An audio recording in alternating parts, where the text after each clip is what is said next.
Junts per Catalunya.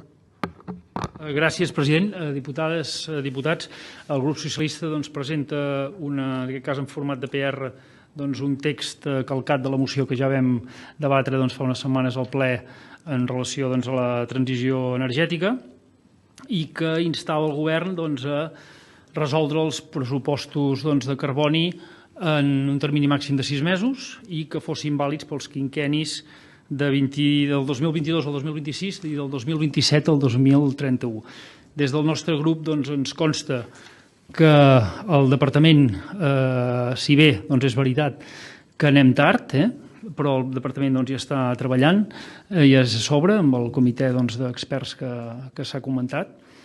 I el que sí que hem esmenat és el fet que a Europa aquestes valoracions, aquestes mesures es fan per decennis equivalents a dècades. O sigui, es fan de dècada en dècada. Llavors, perquè els resultats que nosaltres anem obtenint siguin 100% comparables a tota hora, el que hem, en aquest cas, esmenat és que puguem presentar-ho primer per un tema de realisme a 30 de juny del 2022 i que serveixi fins a 2030, si bé puguem establir uns parcials fins a 2030.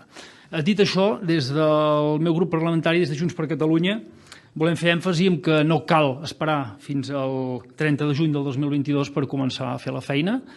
Evidentment, la qüestió és imperiosament urgent i demana que actuem ràpidament, que actuem de forma valenta, des d'ara mateix, o si no, no ho atraparem.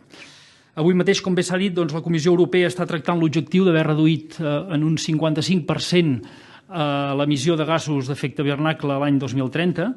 Si fem una mica de números a Catalunya, veurem que el 1990 nosaltres teníem unes emissions de 39 milions de tones, sempre parlem en milions de tones d'anhídrid carbònic equivalent, de CO2 equivalent. Aquestes 39, si les hem de reduir en un 55%, vol dir que ens anem a 17,5 tones al 2030. Hem de tenir en compte, però, que el 2005 vam tenir un pic de 57,5 milions de tones de CO2 equivalent i que en aquests moments estem en 44 milions de tones i això estem clavats, estabilitzats en aquest valor des del 2015. Per tant, si fem números, nosaltres no hem de reduir el 55%. El que hem de reduir, perquè ara estem a 44, el que hem de reduir és el 60% de les emissions a l'any 2030.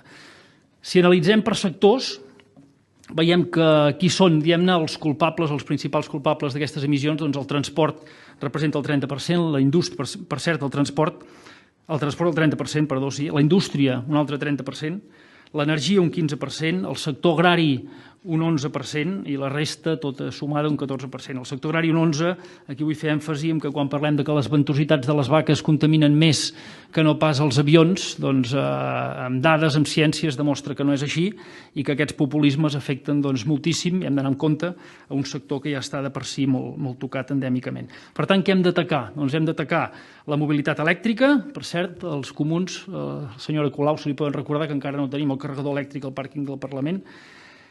Els motors a la indústria, la generació elèctrica renovable, biogàs en purins, tots aquests temes, tema d'habitatges, la rehabilitació d'aïllaments, les bombes de calor, l'autoconsum, etc. Però la millor part són els canvis de conducta i això ens ho recorda un referent com és en Joan Vila. De fet, jo animaria tots els membres d'aquesta comissió que us llegiu aquest llibre d'en Joan Vila, Economia en el canvi climàtic, que l'acaba de presentar i que dona una visió molt realista de quina és la situació. Els canvis conductuals són els que requereixen menys inversió, però alhora els que requereixen més debat i més pedagogia. Però ells sols, i això ens ho diu en Joan Vila en el seu llibre, poden arribar a representar una reducció de 4,6 milions de tones de CO2. Per tant, una sisena part de la reducció que necessitem pot ser només per aquest, diguem-ne, canvi de conducta de tots nosaltres, per aquest petit decreixement. I no em puc estar de recordar que totes aquestes mesures de reducció dels gasos d'efecte hivernacle, que són urgents i imprescindibles per la supervivència de la nostra espècie, així de dramàtic és, doncs quedaran, com sempre, lamentablement marmades, quedaran fins i tot algunes impedides per l'espoli que vostès, les senyores i senyors del Partit Socialista, practiquen des del Govern d'Espanya. I això és així, perquè Aquest és una mica el seu estil, o sigui, exigir inversions al govern d'aquí mentre xuclen els recursos des del govern d'allà. I veig que no em sobra més temps, però el que sí que em sobra en aquest sentit és el seu cinisme. Moltes gràcies.